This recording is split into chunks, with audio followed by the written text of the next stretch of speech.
السلام عليكم ورحمة الله وبركاته. لو حضرتك بتدور على الحقيقة والإنصاف والعدل، يبقى حضرتك لازم لو ظهرت لك الحقيقة تترك اعتقادك وتؤمن بالحق. اعتقادك في أي شيء. تعال نتكلم بصراحة كده. في العهد القديم في نبوءتين، نبوءة خاصة بنبي من بني إسرائيل، ونبوءة خاصة بنبي من خارج بني إسرائيل، وهو نبي آخر الزمان. الإصحاح 18 سفر التثنية، افتح حضرتك العدد 15: أقيم لك من وسطك من إخوتك نبيا مثلك له تسمعون. الكلام لسيدنا موسى لبني إسرائيل. هيجي واحد من إخوتك، يعني من بني إسرائيل، له تسمعون. طيب الإصحاح 18 العدد 18: يقيم لك الرب إلهك نبيا من إخوتهم. من إخوتهم، غير اللفظ هنا، قال لك نبيا من إخوتهم مثلك أجعل كلامي في فمه. طب ما تيجي نشوف كده مين إخوتهم.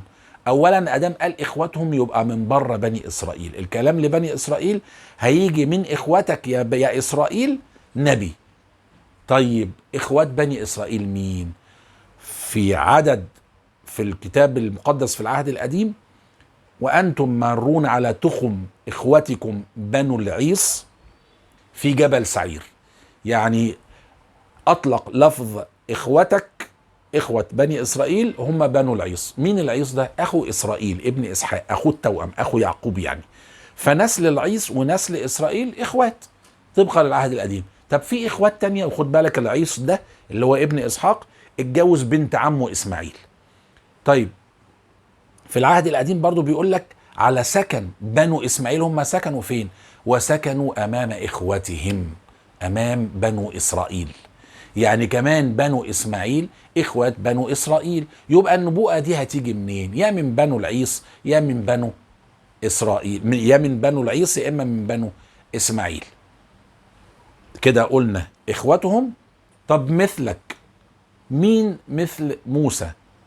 عندكم في الكتب: ولن يأتي نبي من بني إسرائيل مثل موسى. يعني خلاص ما فيش حد هيجي ولا سابق ولا جاي من بني إسرائيل زي موسى. طب انتوا عايزين تقولوا ان المسيح زي موسى، انا موافق واتمنى انتوا كمان توافقوا، لكن انتوا بتقتنعوا ان المسيح الله او المسيح ابن الله.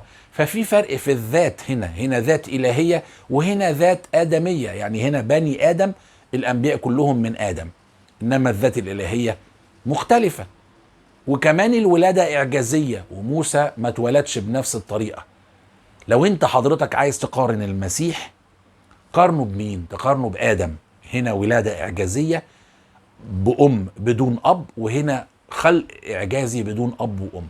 لو عايز تقارن معجزات المسيح، تقارنها بإليشع نبي الله، اليسع إبراء الأكمه والأبرص وإشفاء المريض وإحياء الموتى.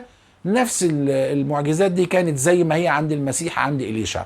طب لو عايز تقارن نهاية المسيح، رفع باعتقادي بدون موت، وباعتقادك بعد قيامة من الموت، فرفع إلى السماء.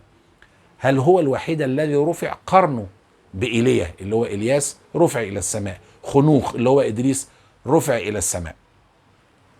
لو أنت عايز تقارن، هتقارن موسى بنبي من إخوات بني إسرائيل اللي هو نبي آخر الزمان محمد صلى الله عليه وسلم. بتقول مين؟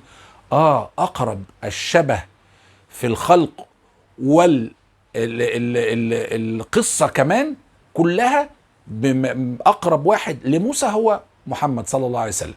طب إزاي أنت عشان مسلم بتقول لنا كده؟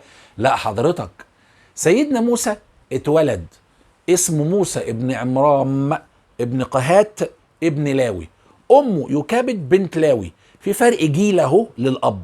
الأب متأخر بعيد عن الجد بجيل. موسى ابن عمرام ابن قهات ابن لاوي، في جيل اهو بعد لاوي على طول، جيلين بعد لاوي. وهنا في جيل واحد بس، امه يكابد بنت لاوي. يعني في جيل سابق بعيد عن الجد من ناحية الأب. طب ما هو ده نفس ولادة سيدنا محمد صلى الله عليه وسلم. محمد ابن عبد الله ابن عبد المطلب ابن هاشم ابن عبد مناف.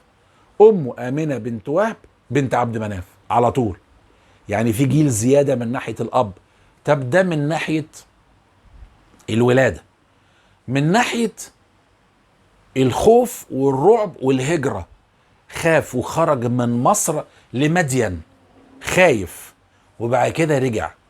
طب ما سيدنا محمد صلى الله عليه وسلم خاف من مكة وأمر بالهجرة وبعد كده رجع.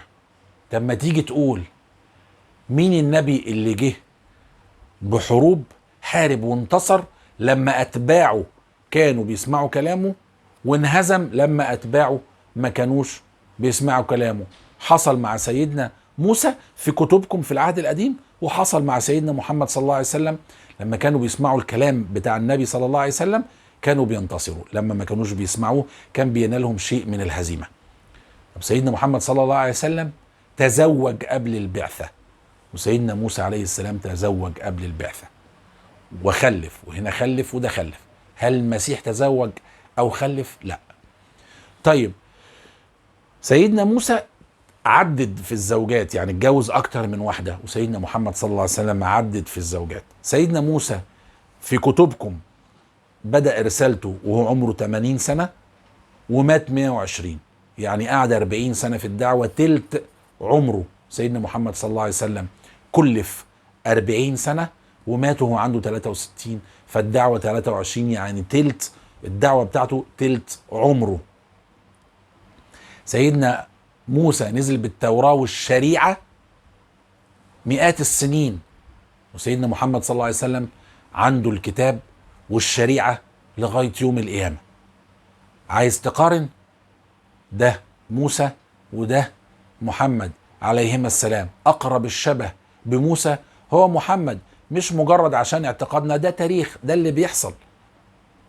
ده لو رجعت التاريخ وقارنت تاريخ ده بتاريخ ده هتعرف ان الحياة متقاربة.